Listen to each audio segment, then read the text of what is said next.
Hello, welcome to the new video The Love of Milim and Rimuru by BenGrem1234. Chapter 50. Velgrin's Ascension to a Higher Realm. A day has passed since the battle with the Eastern Empire and currently, Rimuru is standing in a massive space inside the labyrinth. The space was very big and wide and it could fit in about 3 million people with ease. Rimuru asked Ramirez to construct the space when he returned from his battle with the Eastern Empire and she did. Rimuru was standing inside the space with his arms raised and his eyes closed. Behind him were Diablo, Benimaru, Xian, Veldora and Ramirez. Time to bring them all back. Seal, I'm counting on you, Rimuru said to himself. Less than acknowledged master greater than what Rimuru is trying to do is to revive all the Eastern Empire's soldiers that have been killed by them. Their aid will be needed for the upcoming war that is about to happen soon. Rimuru was trying to increase their war potential as much as he could before the battle begins. Even so, this is ridiculous, Rimuru thought. People think that recreating a life is easy when you have the power, but they are dead wrong. Creating a life or recreating it in this instance is very difficult to do. Only someone with a high intellectual mind can do it because you will have to understand the mechanism of how souls works. It's not as easy as snapping a finger as some people might think. Even if you have the power, if you don't understand how souls works, you can never create life. I'm only able to do it because of Seal, who can be said to be omniscience. That is right. Seal computational ability is higher than any being in the cosmos. She need only see something once to understand how the thing works. She can even comprehend things that the former god Veldanava could not. She can be said to be omniscience but not completely. After all, Seal won't know something unless she wants to know it, which is different from omniscience, which is all-knowing regardless of choice.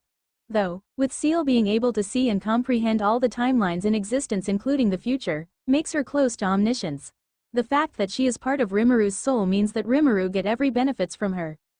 It is because of Seal that Rimuru is able to understand how souls function and is able to remember the faces of all the Empire's soldiers who attacked them.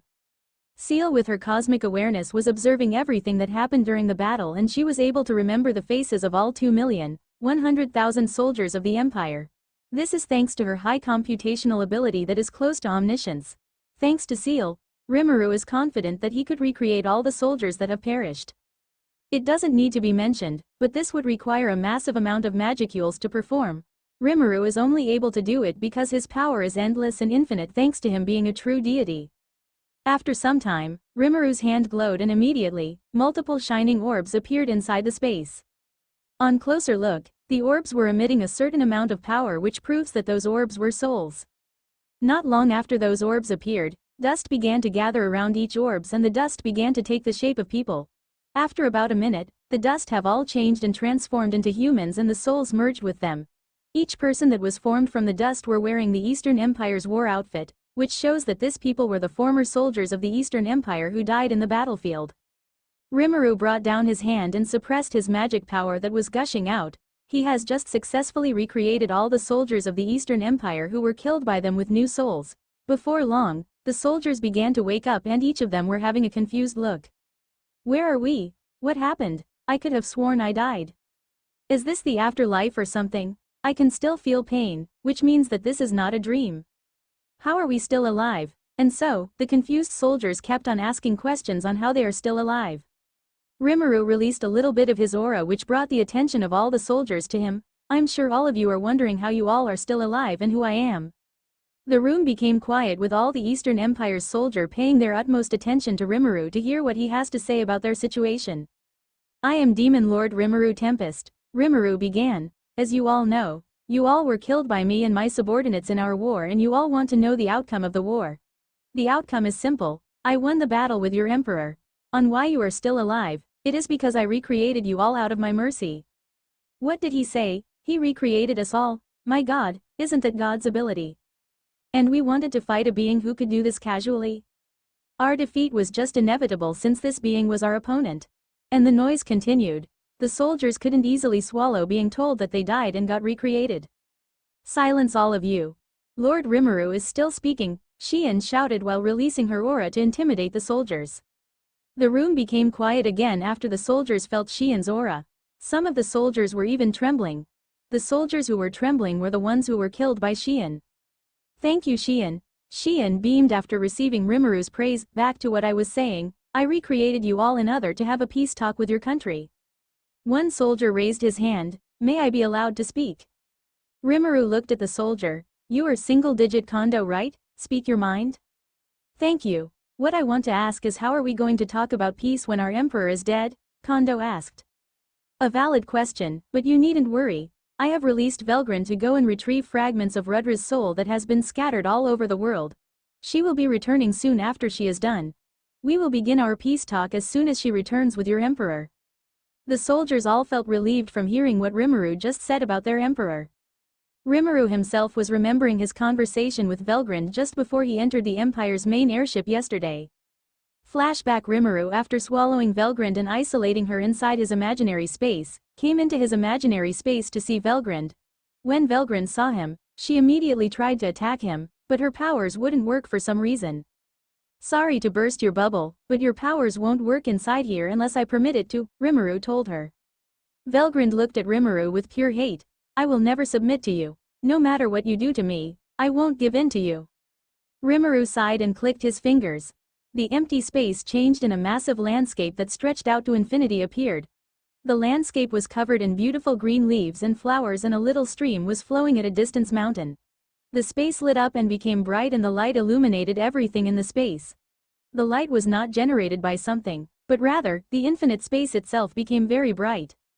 Velgren looked astonished after she saw how effortlessly Rimuru created the beautiful landscape. Rimuru motioned for Velgren to follow him as he began to walk away from her. Velgren, having no choice since she was under his mercy, began to follow Rimuru. They walked for about a minute before they arrived at a little garden with beautiful trees and flowers everywhere. At the center of the garden is a table and 2 seats already prepared for them. Rimuru sat down on one of the seat and looked at the still cat-eye on Velgren. You can have a seat. I would like to discuss something with you. Velgren, not seeing any ulterior motive, sat down and glared at Rimuru. I don't understand. What is it you want? You have powers on par with my elder brother, and yet you don't use it to dominate the world. And that's just the narrow mind of people who thinks the strong should dominate the weak. Rimuru sighed. Let me ask you a question, Velgren. Do you believe I am evil? Of course you are. You and your people mercilessly slaughtered all of Rudra's soldiers, and now you are keeping me hostage. I even heard how you conquered the holy city of Libelius with your military might, Velgren said without hesitation. You say that, but who were the ones who first attacked me and my people? Your stupid emperor and his people wanted to suppress us with military force, even when I offered him the choice of peace. You people brought your destruction upon yourselves, Rimuru harshly told her. Velgren's glare intensified. You may have captured me, but just know that my elder sister will never let you go after she hears of it. Rimuru looked at Velgren for some time before he released a sigh. Listen, Velgren, I have many reasons to hate you, and if I were to follow my emotion, I would lock you here for countless years as punishment for challenging me, but things are different. Right now, you are not yourself because your mind has already been dominated. What do you mean that my mind is dominated? Velgren asked in confusion. I have a skill called Future Sight which allows me to see the many possibilities of futures when activated. When I devoured you, I was able to perceive a foreign energy inside of you, and with my Future Sight, I know who is the cause and his true goal, Rimuru explained to her. Velgren slammed her hand on the table in anger. Ridiculous. I am a member of the true dragon race, which is the strongest race in this world. No one can dominate my mind without me realizing it. The one who dominated your mind is Michael. He is a Manas born from the ultimate skill Justice King Michael, and he is the one in control of Rudra's body. Rudra's soul has long since been destroyed by him, and Michael has been the one in control the entire time. He has the power to dominate all ultimate skill of the angelic system series, which I'm sure you are aware of. Velgren looked at Rimuru in shock. You are lying. It can't be true. Rudra is not dead. I will never believe that he is gone. You must be plotting to deceive me. That's why you are saying all this to me. What gain do I have of deceiving you? If you don't believe me, then watch this. Rimuru waved his hand. A portal opened which showed what was happening inside the Empire's main airship. It showed how Rudra pierced Velgren's heart from behind and how she vanished after he absorbed her dragon core. She could have easily dodged that, but she stood there and allowed Rudra to pierce her. This was the evidence she needed to believe that she had been dominated by Michael. Velgren, who saw all this, fell on her knees and wept sorrowfully. The Rudra she knew would never have done that to her, which means that her beloved Rudra is gone, and what Rimuru said was true. Rimuru watched her crying for some minute before he sighed. Don't lose hope, Velgren, I am still here. I have a way to reunite you with Rudra again, but you must choose from the 2 options I will give you. Velgrind looked at Rimuru with her tear-filled eyes filled with hope. What option must I choose? Please tell me. The options are simple.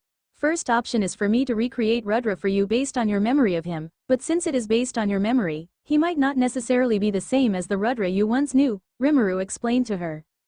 Velgrind looked down in sadness. I can never choose that option. To replace the Rudra I love with another version of him will be an insult to all the memories we shared together. Rimuru smiled at her. I just knew that you wouldn't choose that option. The second option is for me to change your skill, which will allow you to go and find Rudra. This way, Michael will have no control over you. What do you mean go and find Rudra? Isn't his soul destroyed? Velgrind asked in confusion. Rudra's soul is not destroyed, but it is scattered throughout the dimensions as fragment. In order to leave this dimension and search for them, you would have to become a higher being, one that has transcended the concept of time and space and stand above all concepts in existence. I can help you with that, but you must first of all accept the power to change. This will also liberate you from Michael control, Rimuru explained to her. Yeah, why did I forget about that? Holders of the angelic system's ultimate skills are unable to resist. My elder brother, he hated it more than anyone else, so he traded the King of Charity for the King of Covenant and Rudra. Can Rimuru really have the power to break something that even elder brother could not? Thinking this, Velgrind looked at Rimuru. If I accept, can I really be reunited with Rudra? I'm 100% certain that you will. What do you say? Rimuru asked her. After some thinking, Velgrind nodded her head, which was all the prompt Rimuru needed to begin his work. You heard her, Seal. Time to get to work, Rimuru said. Less than the will of Velgrind has been affirmed. The first step is to cut off interference with the King of Charity. Greater than Velgrind, who was beginning to panic from hearing a voice different from Rimuru, began to calm down after hearing what the voice said. She closed her eyes and began to examine her own body. After examining her own body with precision and guided by the voice she was hearing, did she find the presence of her ultimate skill in her soul. There are traces of some kind of interference engraved in the King of Charity deep in the core of her heart. Although the interference is now veiled, it is undoubtedly dangerous to continue to keep it in her. It is because her King of Charity was a set of angelic ultimate skill, and each person who has the ultimate skill of the Anglic series can never disobey Veldanava. It also makes sense why one would be dominated. Since it is the mechanism constructed by Velgrind's elder brother, Veldanava, it is basically impossible to resist. Indeed, Velgrind have no future with this skill. Rimuru was right, and it made Velgrind want to cry again. But she must not lose hope. If it is Rimuru, the only being who can stand at the same realm as her elder brother, there might be hope for her. And that hope came when the strange female voice continued to speak. Less than the pre-processing of the King of Charity is complete, uniting it with the King of Covenant Uriel, which is no longer needed. Greater than. What? Velgrind cried out in shock. The King of Covenant Uriel that Rudra has been looking for is not only with Rimuru, but is now considered a disposable skill. This is too nonsensical to accept. Velgrind then realized something, hurriedly tried to stop the strange female voice. Wait, to give me the King of Covenant Uriel? Is that even possible? Also, what does unification mean?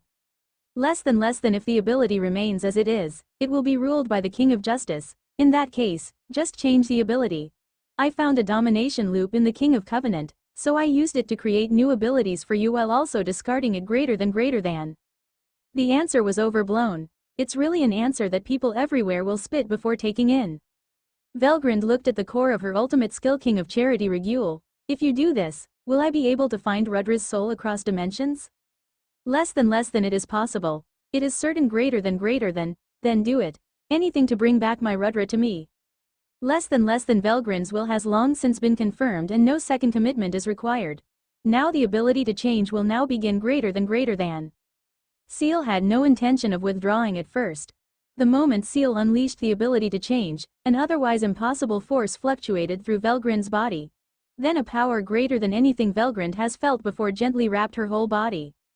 Less than uniting the King of Charity and the King of Covenant of Velgrind, the Scorched Dragon, and evolving into the Flame God Cthulhu, a success. Greater than Seal declared aloud in a solemn voice full of fantasy. At that moment, Velgrind was reborn into a higher being, one that transcends the concept of time and space and one that stands above all concepts in existence. Comparing herself before she received this change was like comparing a three-dimensional being with a five-dimensional being. She felt so free and powerful that it wouldn't be an exaggeration to say that she can take on her older sister along with Guy Crimson and come out as the victor with little effort. That's right, Velgrind has stepped into the realm of the creator deity. After some minutes, Velgrind opened her eyes and looked at Rimuru, who was still smiling at him. Rimuru nodded to her. Congratulations on your evolution, Velgrind. Velgrind looked at Rimuru with a caution look. I couldn't feel it before because of the massive dimensional difference between you and I, but now that I have evolved, I can feel how boundless your power truly is. Looking at myself, I can feel that I am a deity now, but nowhere near your level. Since you have reached this level of existence, allow me to explain to you the level you are in right now. As you are now, you have become a deity, but deities have 3 levels that differentiates them. These levels are separated by a dimensional barrier that can never be breached. The levels are deity, true deity and supreme deity. People below this level can never perceive the powers of beings on this level. That was why you couldn't fully sense my powers before, even when I use it in front of you, Rimuru explained to her. Velgrind nodded in understanding. This is something I didn't know before. I always wondered how I couldn't sense or feel elder brother's powers. It was because he was a deity. And from the fact that your powers is infinitely higher than my own must mean that you are in a higher realm than me. You got that right. I am a true deity, and Veldanava, your older brother, was also a true deity. Throughout history, I have only seen one being who has transcended the realm of true deity and reached the realm of supreme deity. And the one who has reached this level is why I helped you to evolve, because the world will be fighting her soon, Rimuru told her. Velgrind looked shocked. Can you give me an explanation on who the person is and why we are going to fight her? And so, Rimuru explained everything about Rimu and their game to her. Her purpose and the plan she has for Milim. After the explanation, Velgrind looked worried. Can the world survive a fight with a version of who has reached a realm that not even my older brother has reached? Luckily for us, she won't be participating in this game. I believe she needed this game as a distraction to us because she needs more time to release all the seals which sealed her true power. She is only as strong as a true deity now, but once she releases her seal, not even I will be her match, Rimuru told her. That's what you said, right, Seal? Less than affirmative. I analyzed her during your little fight with her and discovered this truth. As powerful as anti-skill is, it is not powerful enough to break the seal that my counterpart self, who is a mon, is on the level of a supreme deity placed. Rimu needs time to break the seal, and she won't be able to move when she begins the process of breaking it. This is why she proposed this game as a form of distraction to you, who is the only one capable of finding where she is when she begins the process of breaking her seal greater than. How powerful am I compared to a supreme deity? Less than in comparison. A supreme deity is many times stronger than current master. It is not about power, but rather your dimensional level is below a supreme deity, because a supreme deity is close to being omnipotent. Just as no being in existence, no matter how powerful they are, can ever hope to defeat you, master, unless they reach the same dimensional realm as you, so also you, master, can never hope to defeat a supreme deity, no matter how powerful you become, unless you reach the same dimensional realm as a supreme deity. But given enough time, master will be able to reach this realm with my aid greater than. Seal explained to Rimuru. What do you plan on doing, Rimuru? Velgrind asked her. I will first of all strengthen my subordinates and help them evolve. The rest of my plans are still in process. But forget about that for now. What you should do is to go and find Rudra's souls and return as quickly as possible. Your help will very much be needed because you are the only deity besides myself and Rimu in existence, Rimuru told her. Velgrind looked at her hand and felt her powers before she looked at Rimuru. I will fight because Milim is my niece and I don't want the world elder brother created to be erased. That what I wanted to hear. Saying that, Rimuru clicked his fingers and portal opened in front of Velgrind. Once you step into this portal, you will begin your journey of finding Rudra's soul. I have placed the coordinates of the location of his soul inside you. You should be able to locate them easily with that. Velgrind nodded and stepped into the portal to begin her search for Rudra's soul. After Velgrind left, Rimuru returned to the real world and entered the Empire's main airship. All this happened inside Rimuru's imaginary space, which took days, but only a few seconds has passed in the real world. Flashback end. Rimuru finished his explanation to the Imperial soldiers and assigned Veldora and Ramirez to look after them. A day passed after the resurrection, and it was the day that Rimuru will award his subordinates for their contribution in the war and in running his kingdom.